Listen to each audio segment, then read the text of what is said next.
এদিকে পুরোদমে ধান কাটা চলছে ভৈরবে।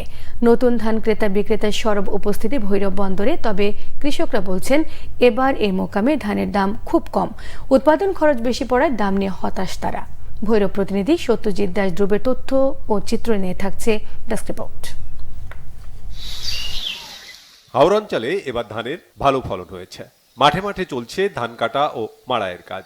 নৌপথে যোগাযোগ ভালো থাকায় নেত্রকোনা, ময়মনসিংহ, কিশোরগঞ্জ, জামালপুর, সুনামগঞ্জ, হবিগঞ্জ, মৌলভীবাজার এবং ব্রাহ্মণবাড়িয়ার হাওর অঞ্চলের বেশিরভাগ ধান বেচাকেনা হয় ভৈরবের মোকামে। বাজারে প্রতিমন মোটা ধান বিক্রি হচ্ছে 700 থেকে 740 টাকায়, আর চিকন ধান 800 থেকে 900 টাকায়। এক সপ্তাহ আগেও এসব ধানের দর প্রতিমনে 100 টাকা বেশি ছিল। সার, বীজ, জ্বালানি, কীটনাশক ব্যবহার ও শ্রমিক খরচ বেশি হওয়ায় বেড়েছে উৎপাদন খরচ।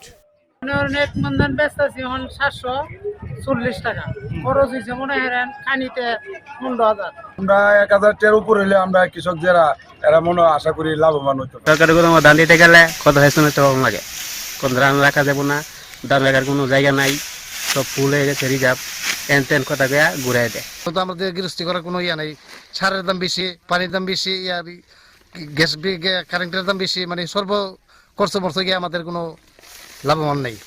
আড়তদাররা বলছেন সরকার শুরু থেকে বাজার মনিটরিং করলে সুফল পাবে ব্যবসায়ী ও কৃষকরা। বড় বড় কোম্পানিগুলি যখন মাঠে নামে সিন্ডিকেটে ব্যবসায়ী যারা, তখন আমরা ধান কিনতে পারি না, তখন বাজার অনেক আউট হয়ে যাবে। সরকার যদি উদ্যোগ নেয়, সরকার যদি গুদামজাত করে গুদামে মানে কৃষকদের কাছ থেকে মানে ধান ক্রয় করে, তাহলে আমার মনে হয় কৃষকরা ন্যায্য মূল্য পাইতে পারে। যে ফলন হয়েছে এই 12-13 বছর তেমন ফলন হয়েছে না। যে কানিয়ে পাইতো 25 মন, এই কানিয়ে পাইতেছে এবার 30 মন। এক হয়েছে গিয়া হেতেও করছে বেশি, ধানেও পাইছে বেশি, তাই 2-3 হান্দা বেশি পাইতে ফলনটা বাম পারাইছে না। এই কারণে বাজার কম, কৃষকে অর্ধেক ধান শুকাইতেছে আর অর্ধেক ধান বিক্রি করতেছে। উপজেলা কৃষি কর্মকর্তা বলছেন কৃষক পর্যায়ে নতুন জাতগুলোকে সম্প্রসারণ করা গেলে আরও বেশি ফলন হওয়ার সম্ভাবনা আছে। এছাড়া আধুনিক কৃষি যন্ত্রপাতির ব্যবহার বাড়ানো গেলে উপকৃত হবে কৃষক। আমাদের যে নতুন জাতগুলো আছে এগুলো সম্প্রসারণের মাধ্যমে কৃষক ভাইরা লাভবান হবে। তো আমাদের মাঠ পর্যায়ে যে উপসহকারী কৃষি কর্মকর্তাগণ আছেন তারা সার্বক্ষণিক এই ধানগুলো কিভাবে কর্তন করবে এবং কিভাবে বীজ সংরক্ষণ করবে সেই বিষয়ে কৃষক ভাইদের পরামর্শ দিয়ে যাচ্ছেন। ধানের ন্যায্য মূল্য নিশ্চিতের দাবি হাওরের কৃষকদের। Bangla vision news desk.